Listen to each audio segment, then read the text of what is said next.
I was working at a financial firm in New York City with a bunch of very smart people, and I had a brilliant boss I much admired. I went to my boss and told him I was going to start a company selling books on the internet. He took me on a long walk in Central Park, listened carefully to me, and finally said, "That sounds like a really good idea, but it would be an even better idea for someone who didn't already have a good job. You can have a job, or you can have a career, or you can have a calling. And if you can somehow figure out how to have a calling, you have hit the jackpot, because that's the big deal." I met Jeff Bezos 25 years ago, and he told me, "Dave, I want you to invest in my company." "What are you doing?" "I'm going to start a bookstore in my garage." "Okay, and I'm going to put it online. People will buy online, and I'm going to ship out of my garage. But if you invest in me, Dave, someday I'm going to be the richest man in the world. I'll do over $100 billion. First of all, there is no such thing as $100 billion 25 years ago. Statistically, there's no such thing. Countries didn't have 100. Our national debt wasn't $100 billion. And this dude's telling me at 26 years old that he's going to be the richest man in the world because he has a garage and the internet? That was his truth.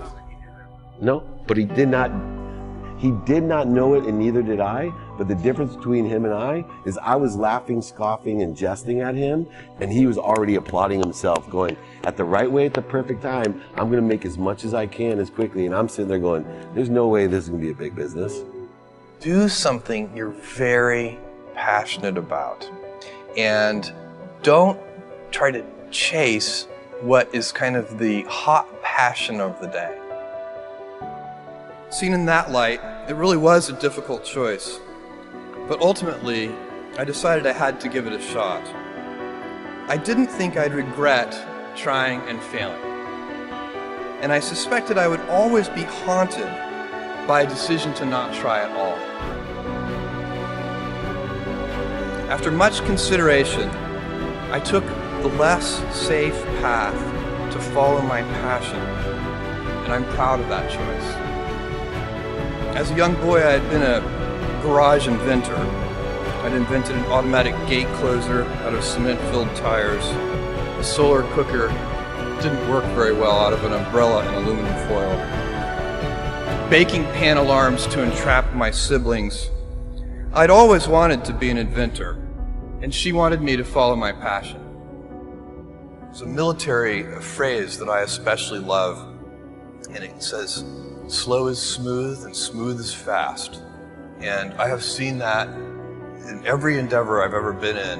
That's the kind of thing that really allows you to make progress. You know, you get certain gifts in life and you want to take advantage of those, but I guess my advice on adversity and success would be to be proud not of your gifts, but of your hard work and your choices. So, you may be, the kinds of gifts you get in life, you might be really good at math. It might be really easy for you. That's a kind of gift. But practicing that math and taking it to the next step, that could be very challenging and hard and take a lot of sweat. That's a choice. You can't really be proud of your gifts because they were given to you. You can be grateful for them and thankful for them. But your choices, you choose to work hard. You choose to do hard things. Those are choices that you can be proud of. You can choose. We all get to choose our life stories, and it's the choices that define us, not our gifts. Everybody in this room has many gifts. I have many gifts. You can never be proud of your gifts because they're gifts. They were given to you. You might be tall, or you might be really good at math, or you might be extremely beautiful or handsome, or there are many gifts, and you can only be proud really of your choices because those are the things that you are acting on. And one of the most important choices that each of us has, and you know this just as well as I do, is you can choose a life of ease and comfort, or you can choose a life of service and adventure.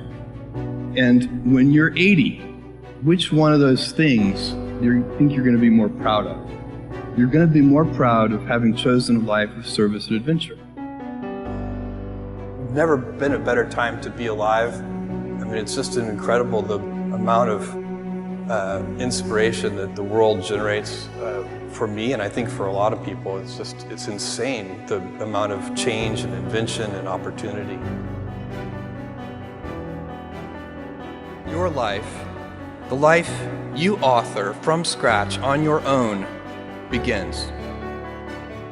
How will you use your gifts? What choices will you make? Will inertia be your guide, or will you follow your passions? Will you follow dogma, or will you be original? Will you choose a life of ease, or a life of service and adventure? Will you wilt under criticism, or will you follow your convictions? Will you bluff it out when you're wrong, or will you apologize? Will you guard your heart against rejection, or will you act when you fall in love? Will you play it safe, or will you be a little bit swashbuckling? When it's tough, will you give up, or will you be relentless?